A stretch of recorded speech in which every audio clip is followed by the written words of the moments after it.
এই বর্ষায় যদি টাঙ্গুয়ার হাওর ভ্রমণের পরিকল্পনা করে থাকেন তাহলে এই ভিডিওটি আপনার জন্য। মাত্র 4 মিনিটে টাঙ্গুয়ার হাওর ভ্রমণ নিয়ে আপনার মনে থাকা প্রায় সব প্রশ্নের উত্তর দেওয়ার চেষ্টা করব। এই ভিডিওতে দেখাবো টাঙ্গুয়ার হাওরের অপরূপ সৌন্দর্য, ভ্রমণের গুরুত্বপূর্ণ কিছু টিপস, কয়েকটি হিডেন লোকেশন এবং এমন কিছু তথ্য যা আপনার পুরো ট্যুর প্ল্যানকে আরো সহজ করে দিবে। ভিডিওর শেষ অংশে থাকবে সম্পূর্ণ বাজেট ব্রেকডাউন, সঙ্গে জানাবো কিভাবে কম খরচে টাঙ্গুয়ার হাওর ভ্রমণ করা যায়। তো চলুন শুরু করা যাক আজকের ভ্রমণ গল্প। আমাদের যাত্রা শুরু হয়েছে ঢাকার আরামবাগ থেকে ইম্পেরিয়াল এক্সপ্রেসের স্লিপার কোচে। আপনার যদি বাজেট নিয়ে সমস্যা না থাকে তাহলে চেষ্টা করবেন সামনের দিকের লোয়ার সিটগুলো বুক করতে।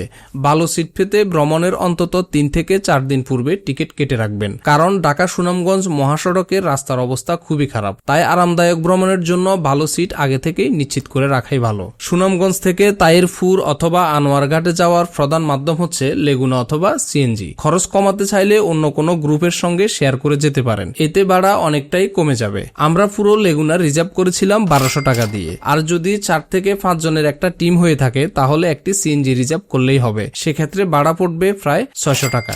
হাউস বোট বুক করার আগে একটি গুরুত্বপূর্ণ বিষয় অবশ্যই মনে রাখবেন, ইঞ্জিন রুমের ফাঁসের কোনো রুম বুক করবেন না, কারণ ইঞ্জিনের গ্যান শব্দ আপনার ঘুম হারাম করে দিবে। তাই রুম বুক করার আগে বিষয়টি অবশ্যই নিশ্চিত হয়ে নেবেন। আর ট্যুর প্ল্যান ফাইনাল করার আগে জেনে নিন কোন কোন লোকেশনে ঘুরবেন, বোটে কি কি খাবার পরিবেশন করা হবে এবং প্যাকেজে কি কি সুবিধা রয়েছে। এছাড়াও শিমুল বাগানের প্রবেশের ফি, ওয়াচ টাওয়ারের নৌকা ভাড়া এবং বারেকটিলা থেকে দর্শনীয় স্থান ঘুরতে মোটরসাইকেল ভাড়া খরচ প্যাকেজের অন্তর্ভুক্ত কিনা সেটিও আগে থেকে জেনে নেবেন। এবার চলুন জেনে নেওয়া যাক আমরা টাঙ্গুয়ার হাওরে কি কি এক্সপ্লোর করেছি। হাউস বোটে উঠে সকালের নাস্তা শেষ করে প্রথমে চলে গেলাম ওয়াচ টাওয়ারে। সেখানে গোসল করার পাশাপাশি ওয়াচ টাওয়ারের উপর থেকে টাঙ্গুয়ার হাওরের মনোমুগ্ধকর 360 ডিগ্রি ভিউ উপভোগ করতে পারবেন। এরপর গন্তব্য টেকেরঘাট থেকে মাত্র 10 মিনিটের দূরত্ব রয়েছে লাকমাছড়া। সেখানে কিছুক্ষণ সময় কাটিয়ে চলে আসলাম নীলাদ্রি লেকে। সময় এবং বাজেট থাকলে এখানে ব্যক্তিগত খরচে একটি ছোট নৌকা 300 টাকা দিয়ে ভাড়া করে লেকের সৌন্দর্য উপভোগ করতে পারেন। এভাবে শেষ হলো আমাদের প্রথম দিনের ভ্রমণ। দ্বিতীয় দিন সকালে শুরু হবে জাদুকাঠা নদী পেরিয়ে শিমুল বাগান ভ্রমণের মাধ্যমে। এখানে চাইলে ঘোড়ার ফিটে উঠে একটি ছোট রাইডও নিতে পারেন, খরচ পড়বে প্রায় 80 থেকে 100 টাকা। এরপর চলে আসলাম বারেকটিলা। মনে রাখবেন এখানে সাধারণত সর্বোচ্চ 1 ঘন্টা সময় দেওয়া হয়। প্রথম 20 মিনিট বারেকটিলায় সময় কাটিয়ে যদি বাজেট নিয়ে সমস্যা না থাকে তাহলে মোটরসাইকেল ভাড়া করে দেখে আসতে পারেন 3টি অসাধারণ হিডেন স্পট, চাঁদপুর, সাদা পাথর, রাজা ঝর্ণা এবং মিনি সুইজারল্যান্ড। মোটরসাইকেলে ভাড়া পড়বে 300 থেকে 400 টাকা। বেশিরভাগ পর্যটক এই সুন্দর জায়গাগুলো না দেখেই ফিরে যান। সবশেষে আবার হাউস বোটে ফিরে জাদুকাঠা নদীর স্বচ্ছ পানিতে গোসল করার মধ্যে দিয়ে শেষ হবে আমাদের টাঙ্গুয়ার হাওর ভ্রমণ। আপনি যদি টাঙ্গুয়ার হাওর নিয়ে আরো বিস্তারিত ভিডিও দেখতে চান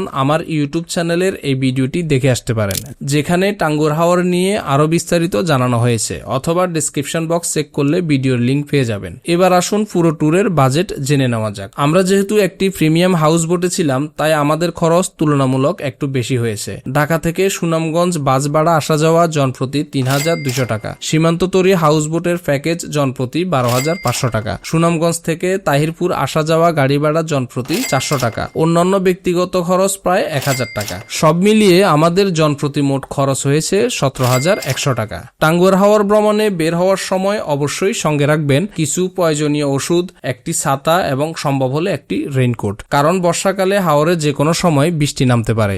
এই ছোট ছোট প্রস্তুতিগুলো আপনার ভ্রমণকে আরো আরামদায়ক করে তুলবে। তবে চাইলে আরো কম বাজেটে টাঙ্গুয়ার হাওর ভ্রমণ করা সম্ভব। সেক্ষেত্রে বিভিন্ন ফেসবুক গ্রুপে নজর রাখুন, যেখানে নিয়মিত গ্রুপ ট্যুরের আয়োজন করা হয়, যার মাধ্যমে অনেক কম খরচে ঘুরে আসা যায়। জেনে রাখা ভালো, টাঙ্গুয়ার হাওরের হাউস বোট প্যাকেজ সাধারণত 6000 টাকা থেকে শুরু করে 20,000 টাকা পর্যন্ত হয়ে থাকে। আপনি আপনার বাজেট অনুযায়ী প্যাকেজ নির্বাচন করতে পারেন। সুযোগ সুবিধা প্যাকেজ ভেদে ভিন্ন ভিন্ন হতে পারে, কিন্তু টাঙ্গুয়ার হাওরের সৌন্দর্য সবার জন্যই সমান। তো আপনি কবে টাঙ্গুয়ার হাওর যাচ্ছেন কমেন্ট করে জানান। আজকের মতো বিদায় নিচ্ছি, ভালো থাকুন, সুস্থ থাকুন। আর আমার ভিডিও যদি আপনার ভালো লেগে থাকে অবশ্যই একটি সাবস্ক্রাইব করতে পারেন। আল্লাহ হাফেজ।